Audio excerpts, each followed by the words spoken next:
ഹരിയാനയിൽ പശുക്കടത്തുകാരെന്ന് സംശയിച്ച് 12ാം ക്ലാസ്സുകാരനെ വെടിവെച്ചു കൊന്നു.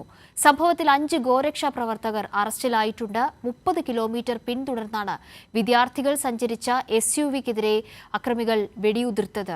വിഷ്ണു തലവൂർ ഈ വാർത്തയുടെ കൂടുതൽ വിവരങ്ങളുമായി ഇപ്പോൾ ചേരുന്നുണ്ട്. വിഷ്ണു, എപ്പോഴാണ് ഈ സംഭവം ഉണ്ടായത്?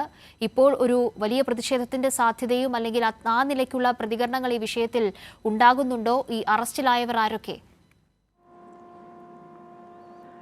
കാവ്യ, തീർച്ചയായിട്ടും വലിയ പ്രതിഷേധം തന്നെയാണ് ഹരിയാനയിൽ നിന്നും ഉയർന്നു വരുന്നത്. കഴിഞ്ഞ ഓഗസ്റ്റ് 23-നായിരുന്നു ഈ ഒരു കേസിന് ആസ്പദമായിട്ടുള്ള സംഭവം ഉണ്ടാകുന്നത്. പശുക്കടത്തെന്ന് ആരോപിച്ചുകൊണ്ട് വിദ്യാർത്ഥികൾ സഞ്ചരിച്ച വാഹനത്തെ ഗോ സംരക്ഷണ സേനയിലെ ചിലർ പിന്തുടരുകയും വിദ്യാർത്ഥികൾക്ക് നേരെ വെടിവെക്കുകയുമാണ് ഉണ്ടായത്. 30 കിലോമീറ്ററോളമാണ് ഈ വിദ്യാർത്ഥികളെ ഗോ സംരക്ഷകർ ഇത്തരത്തിൽ ഇവരെ പിന്തുടരുന്ന അല്ലെങ്കിൽ ചേസ് ചെയ്തത്. അത്തരത്തിൽ ആ ഒരു ചേസിങ്ങിൽ ഇവർക്ക് നേരെ വെടിയുതിർക്കുകയാണ്. അതിൽ 12ാം ക്ലാസ് വിദ്യാർത്ഥിയാണ് കൊല്ലപ്പെട്ടതിൽ ഒരാൾ.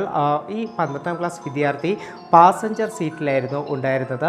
വിദ്യാർത്ഥിയുടെ കഴുത്തിന് ആണ് വെടിയേറ്റ ഒരു സാഹചര്യം ഉണ്ടായിരുന്നത്. എന്തായാലും വിഷയത്തിൽ ഈ ഒരു സംഭവത്തിൽ വലിയ തലത്തിലുള്ള പ്രതിഷേധം ഉയർന്നു വരുന്നുണ്ട്. ഇവർക്ക് തെറ്റായിട്ടുള്ള ഒരു ഇൻഫർമേഷൻ ലഭിച്ചതിൻ്റെ അടിസ്ഥാനത്തിലാണ് ഈ വിദ്യാർത്ഥികളെ വെടിവെച്ചത് എന്നതാണ് ഗോ സംരക്ഷണ സേനയിലെ ആളുകൾ ഇപ്പോൾ പോലീസിനോട് പറഞ്ഞിരിക്കുന്നത്. എന്തായാലും സംഭവത്തിൽ 5 പേരെയാണ് ഹരിയാന പോലീസ് അറസ്റ്റ് ചെയ്തിട്ടുള്ളത്. കാവ്യ, ശരി. ഹരിയാനയിൽ പശുക്കടത്ത് ആരോപിച്ച് 12ാം ക്ലാസ്സുകാരനെ വെടിവെച്ചു കൊന്ന സംഭവത്തിൽ ഇപ്പോൾ 5 ഗോരക്ഷാ പ്രവർത്തകർ അറസ്റ്റിലായിരിക്കുന്നു. സംഭവത്തിൽ വലിയ പ്രതിഷേധം ഇപ്പോൾ ഹരിയാനയിൽ ഉണ്ടായി വരുന്നുണ്ട്. വിഷ്ണുവാണ് വിവരങ്ങൾ നൽകിയത്.